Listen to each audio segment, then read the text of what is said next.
Bienvenidos, damas y caballeros, to the Spanish Language Lab. In this video, we're going to read a short section of Chapter 1 from the book Tokio ya no nos quiere. Tokyo doesn't love us anymore, written by the Spanish author Ray Loriga. Ordinarily, in these videos, I provide a short synopsis of the book, but in this video, I'm just going to jump right into it so we can start practicing our Spanish language listening skills. Let's do it. En Caibab, cerca del Gran Cañón del Colorado, hay un valle donde la bruma se arrastra a ras del suelo. Y es una bruma helada y rápida. Y es tan raro que uno no tiene más remedio que parar el coche y andar en un lado para otro. Y aunque es el gran agujero el que atrae a los turistas, es este extraño valle el que te asusta no poder olvidar.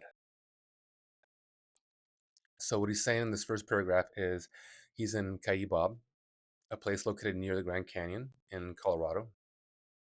And there's a valley there where there is a mist that just drags along the floor.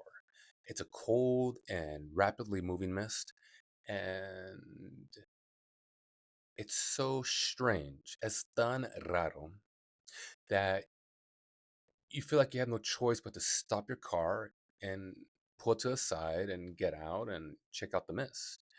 Um, and he says that even though it's the canyon, it's the big hole in on the ground that attracts the tourists, it's really this strange valley that scares you and that you are unlikely to ever forget. So it's quite a way to open up a section. El conductor sigue dentro del coche con la calefacción encendida y la radio apagada. Mientras camino por el valle, no se escucha más que esa bruma blanca arrastrándose por el suelo como un ejército de fantasmas enanos. The driver um,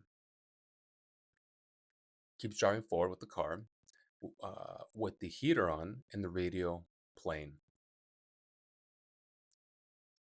Meanwhile, our unnamed, unreliable narrator walks throughout the valley, and he can't hear much other than the white mist dragging itself across the floor, like an army of ghosts and nanos. I don't know what a nano is. Dwarves. So like an army. So here it's like como un ejército de fantasmas enanos, like an army of ghost dwarves, like an army of dwarf ghosts, something like that. Yeah, great. Let's keep going. La, la dentadura.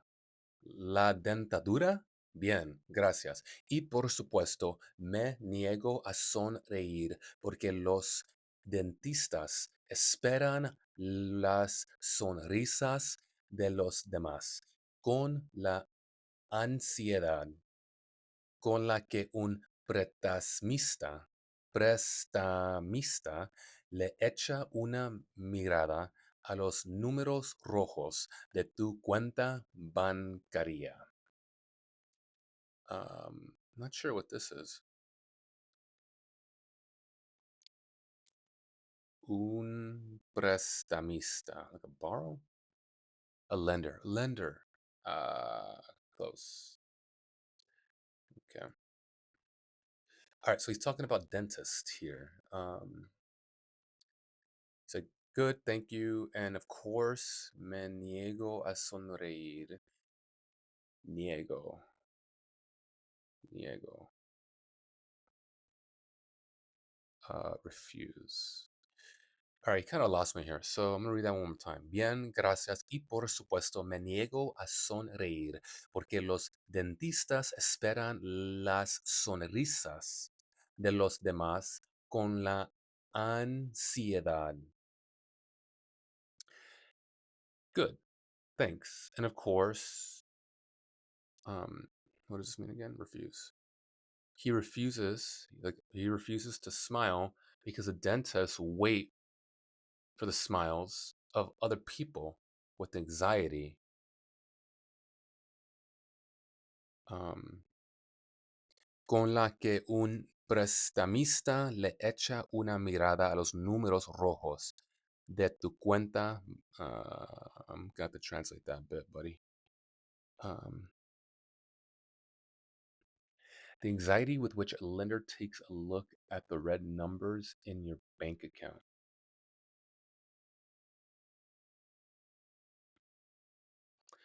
Um, Not exactly sure what he's trying to say here.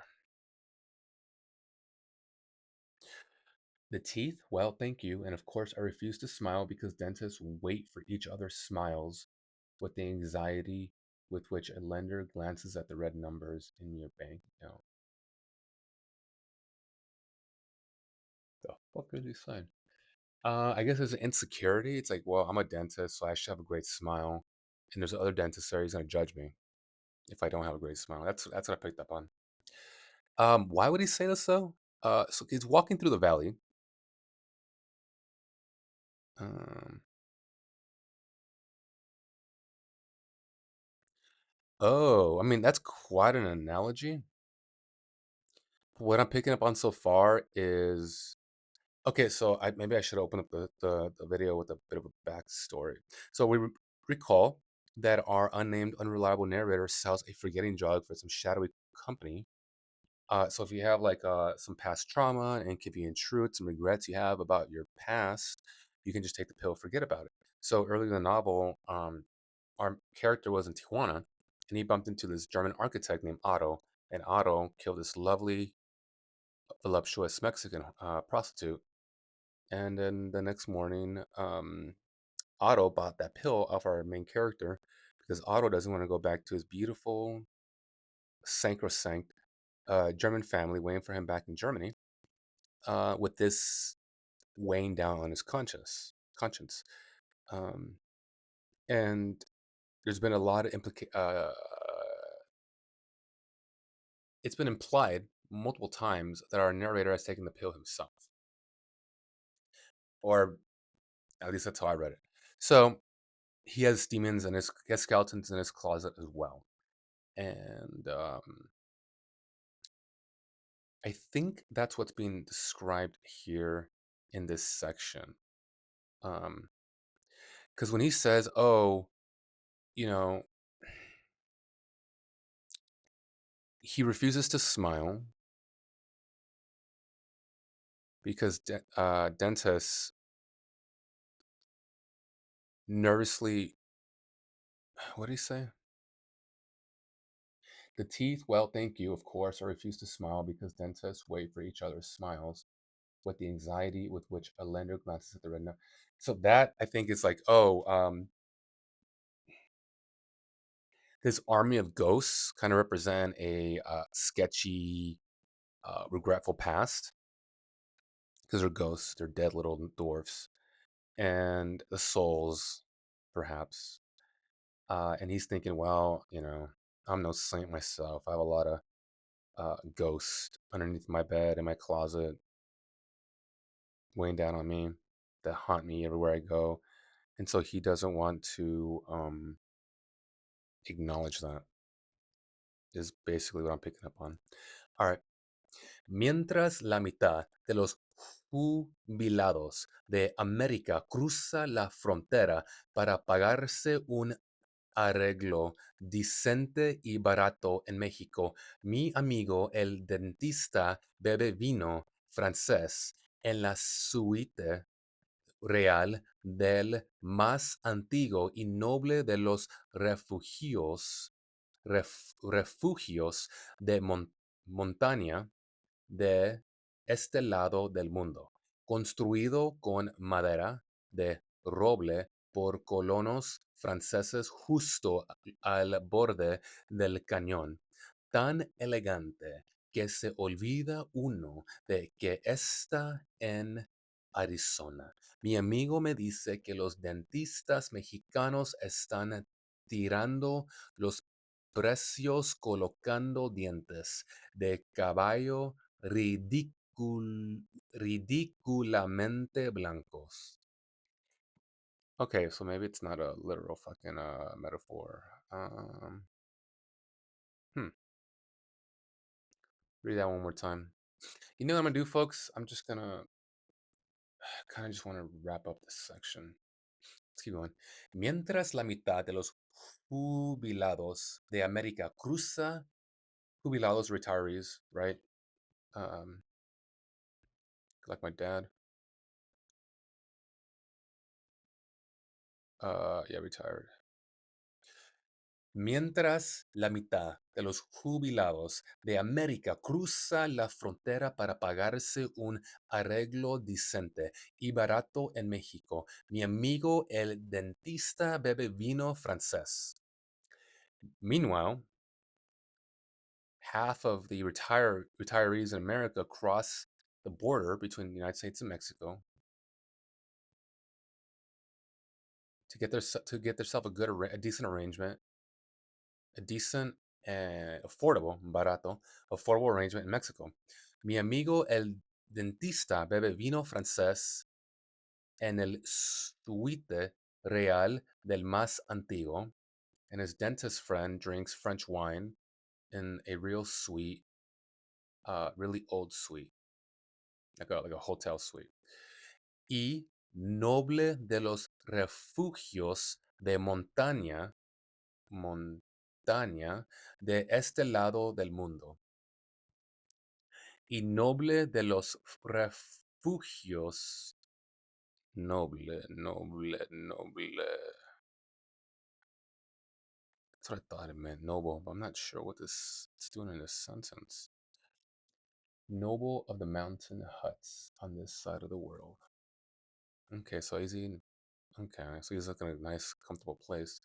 Construido con madera de roble por colones franceses justo al borde del cañón. So he's just hanging out in a really nice place. Tan elegante, there you go, tan elegante que se olvida uno de que está en Arizona. Mi amigo me dice que los dentistas mexicanos están tirando los precios colocando dientes de caballo ridículamente blancos. I'm not sure why we're talking about dentistry. My friend tells me that Mexican dentists are throwing pieces away by placing prices away by placing ridiculously white horse teeth. What do you mean they're throwing prices away? I guess they can lower the prices because they're using a lower quality product. I don't know. Una dentadura no es como la puerta de una nevera. A tooth is or a denture is not like the door of a freezer. Dentadura. A denture, yeah. Retirees, got it. Where's he going with this, man? Una dentadura no es como la puerta de una nevera. Eso es algo que la gente no acaba de entender.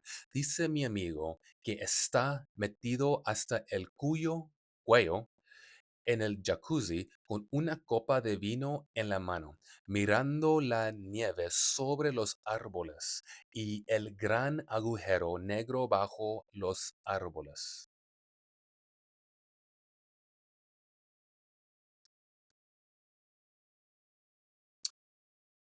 So a denture is not like the door of a freezer. That is something that people do not understand, says my friend, who's submerged in a jacuzzi up to his neck, el cuello, with a glass of wine in his hand, mirando la nieve sobre looking at the ice, looking at the snow on the trees, and the I guess the canyon below that. The great black hole under the trees. Yeah, it sounds like a nice place actually. Después de hacer la entrega, Durante todo el camino de vuelta a Phoenix, la bruma blanca del valle de Caibab es lo único que me preocupa. Y cuando luego, y cuando llego, y cuando llego, that's another accent, but I'll leave that outside this video. Cuando llego a la reserva de los indios Aulapai, Ualapai, para el siguiente negocio, aún me preocupa lo mismo. Por alguna razón, no parece imposible que esa bruma puede quedarse conmigo para siempre.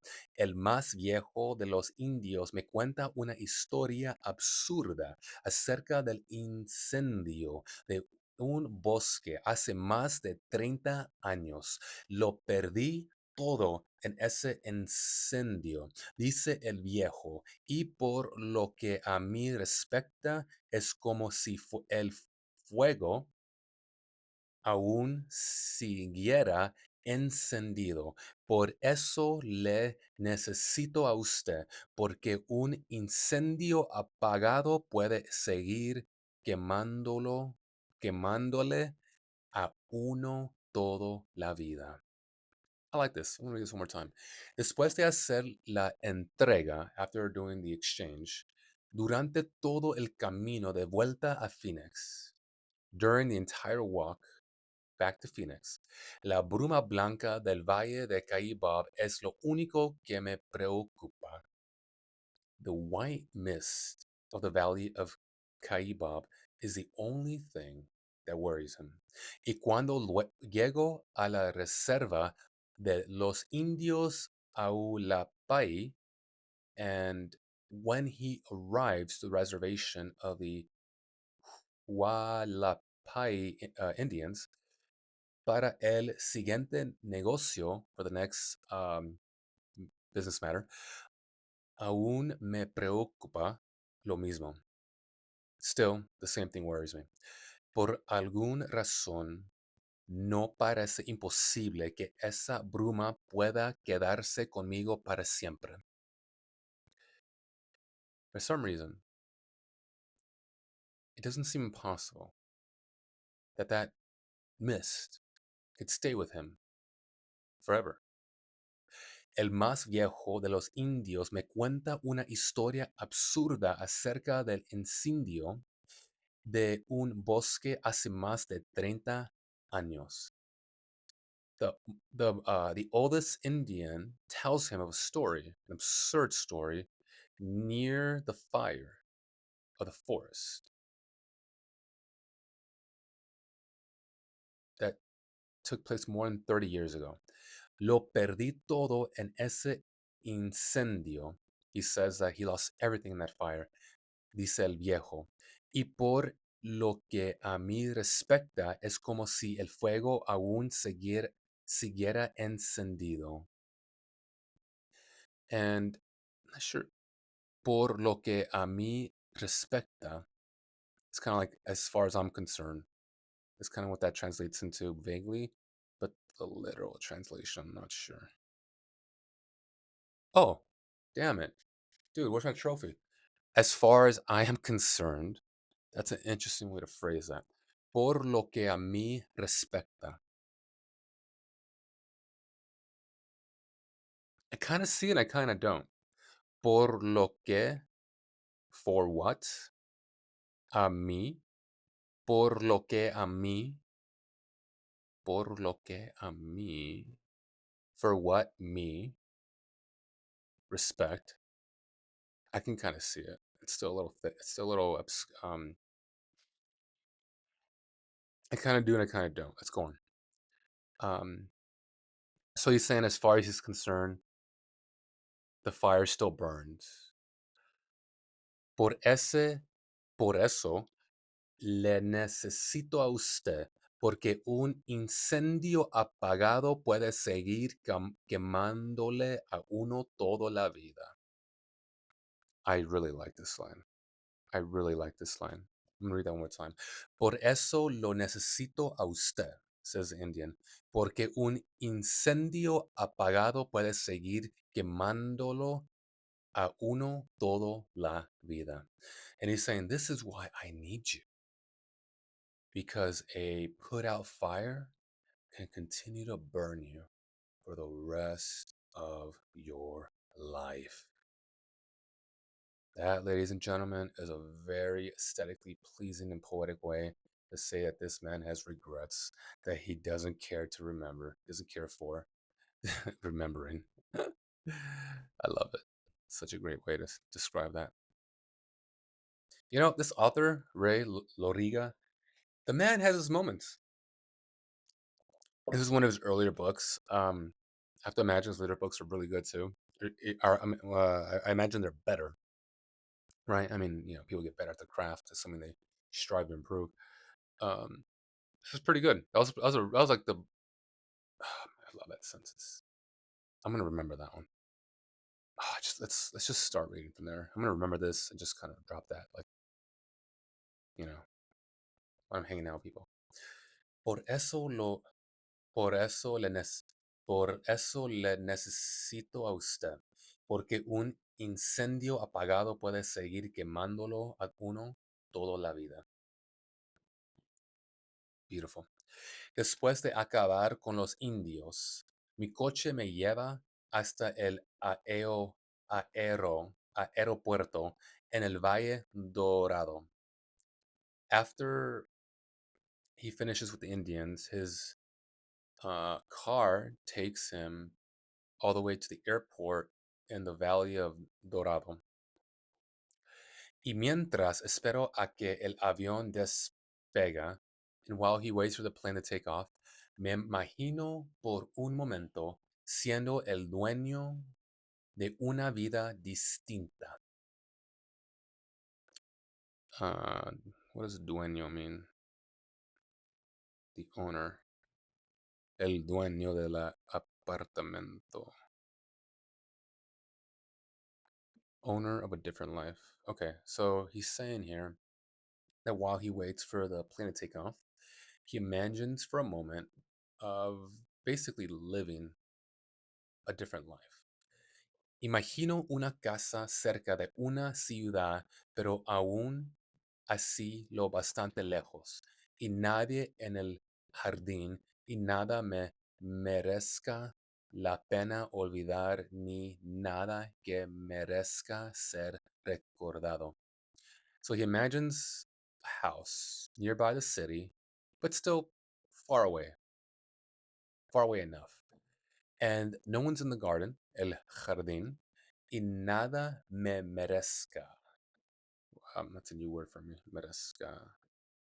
Deserve.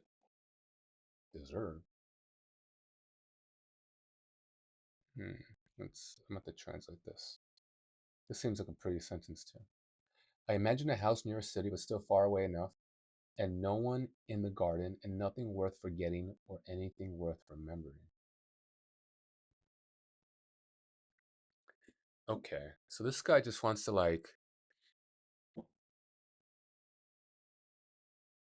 this guy just wants to be numb. This guy's like not in love with life. Is He's not in love with life. He's just living. He's like, man, I just want to be in a garden in the present moment, like the way a dog is in the present moment. Nothing worth. He just doesn't want any memories, and he wants to be in a garden. Okay, so he wants to basically be like in a hermetically sealed cocoon of comfort and security without the neuroticism of day to day, having to experience day to day life. This like tranquil, baby like state, dog like state in a garden in the moment, not thinking about anything else, just living in the moment. It's nice. I mean, you can meditate, dude. Just learn how to meditate.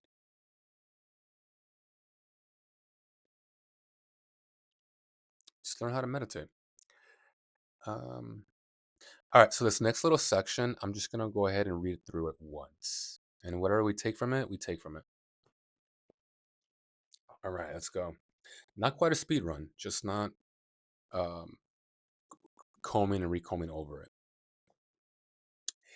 y amanece en Tijuana.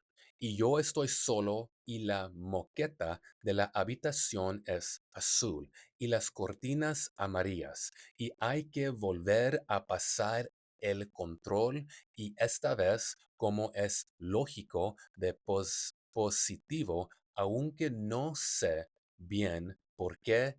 Y eso, desde luego, también es normal, porque solo después de olvidar eres completamente inocente y por eso mismo definitivamente culpable.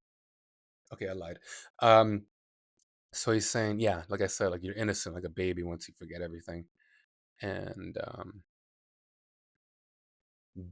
definitively guilty.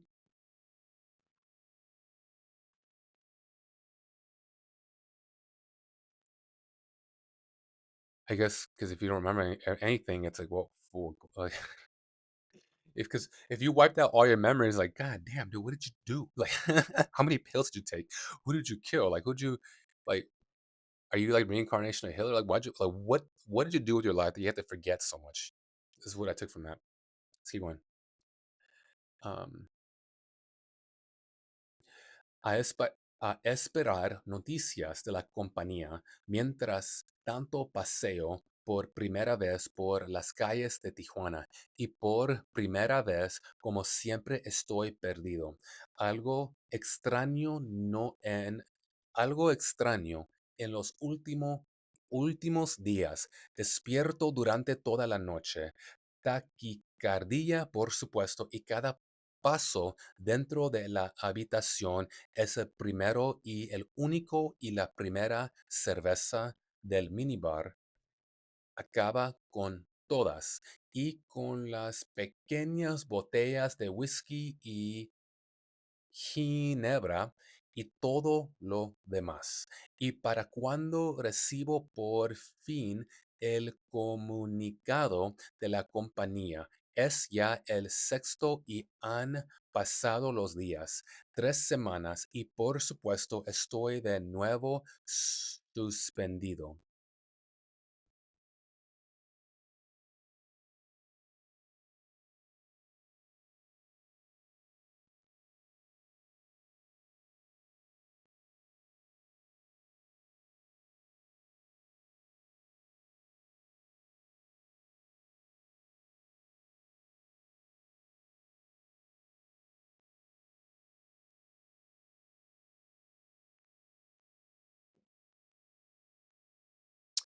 So he's waiting for the last, finally the message from the company arrives, but then he's saying something about like sex that I want to know what the fuck he's talking about. By the time I finally receive the company's statement, it's already the 6th. Oh, god damn it. And the days have passed, 3 weeks, and of course, I'm suspended again. Okay. Sexto. Isn't that how you say in Spanish? Anyways, esta mañana un agente muy simpático me ha retirado la maleta y todos los registros. Ha dicho, lo entiendo y ellos también lo entienden a su manera. Luego me ha hablado de un alemán constructor de hoteles y de una mexicana muerta, pero todo eso no me dice nada. Me pregunta si estaría dispuesto a aceptar una plaza en Brasil y le digo que preferiría, preferiría no hacerlo porque, pero que por supuesto, si no hay otra opción, adelante. So that morning, agent, a very nice agent, me ha retirado la maleta. Um, what agent? This a very nice agent has taken my suitcase and all the records. So I guess he's talking to another company man. Um, and he's saying the company and him understands that he has his own ways. Ha dicho, lo entiendo y ellos también lo entienden a su manera. It's like, I understand, the company understands your methods, your ways. Uh, and then he had spoken about the German constructor of hotels and a dead Mexican lady. Pero todo eso no me dice nada. Uh, and he asks him, our narrator, if he's available to go to a plaza in Brazil. And the narrator says, I prefer not to go, but if there's no other option, let's go for it. Siempre hay otra opción. Eso es lo que él ha dicho. Por ahora me recomiendan descanso. There's always another option, and for now, he is recommended that he rests. Antes de pensar en un nuevo destino, perfecto. Before you start thinking about a new destination, perfect. Adiós, amigo. Adiós. Cuando ha dicho amigo, parecía que lo decía de verdad. And when he said goodbye, friend, it's as if he said friend genuinely, like really. Ya todo puede ser. He pasado el resto del día en la habitación y toda la noche en la calle. Okay, so he spent the entire day in the hotel room and the entire night in the streets. Sé que no es la primera vez que estoy suspendido. Hay algunas cosas que no pueden olvidarse, como el ruido de los aviones o el frío en las manos.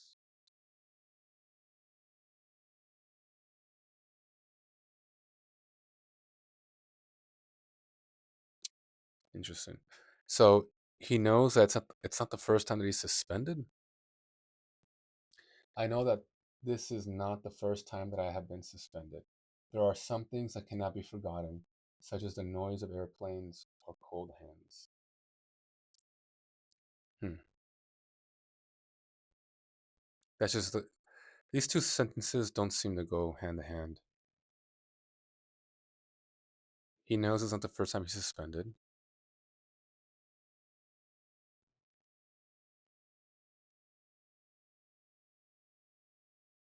Yeah, there's something here. This last couple sentences almost read like a little Nietzschean. It's like two seemingly antithetical ideas that, when taken together, actually make sense, like an aphorism. Um, Sé que no es la primera vez que estoy suspendido. I know that it's not my first time being suspended. Hay algunas cosas que no pueden olvidarse. There's some things that you cannot forget, like the noise of the airplanes or the coldness in your hand. So this guy's rattled, basically. He's rattled. He's getting like worn down. Oh, this is short. Let's go ahead and read this. Okay. Noticias. Han considerado ingresarme y después han considerado mandarme de vuelta a casa. What's that one word? Ingresarme. This doesn't sound good. Log me in. Pero, al parecer, aún no han decidido nada definitivo. Poco a poco me siento mejor, rápidamente en realidad, mejor por la mañana y aún mejor por la tarde. 2 días más en Tijuana. Ayer México ganó a Brasil de la Copa América. La gente está contenta. Fiesta nacional. He basado a una chica en la calle. Banderas, música y tranquila. En la piscina había un hombre extraño con unos zapatos absurdos como zapatos de golf, pero sin pinchos. Y el camarero me trajo un daiquiri, atención de la casa. Cuando el cielo se oscureció, y aunque no era más que nubes, tuve la sensación de que todo se terminaba y la sensación de haber sentido lo mismo 1 millón de veces antes. Groundhog Day, anyone? Okay.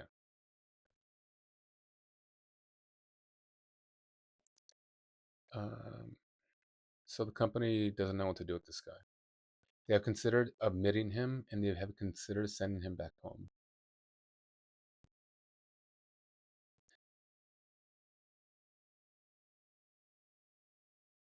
But it seems like they haven't decided anything definitive. Bit by bit, he feels better. Rapidly, actually. Uh, Better in the morning and still better in the afternoon. 2 more days in Tijuana. Uh, Yesterday, Mexico um, beat Brazil in La Copa Americana. Sounds like soccer. Uh, the people are happy, content. National party celebration.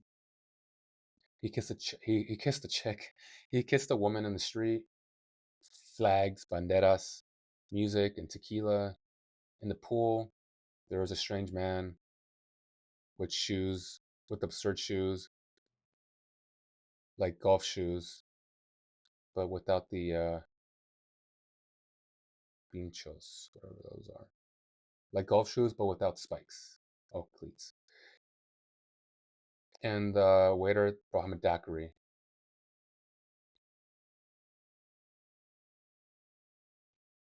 Care of the house.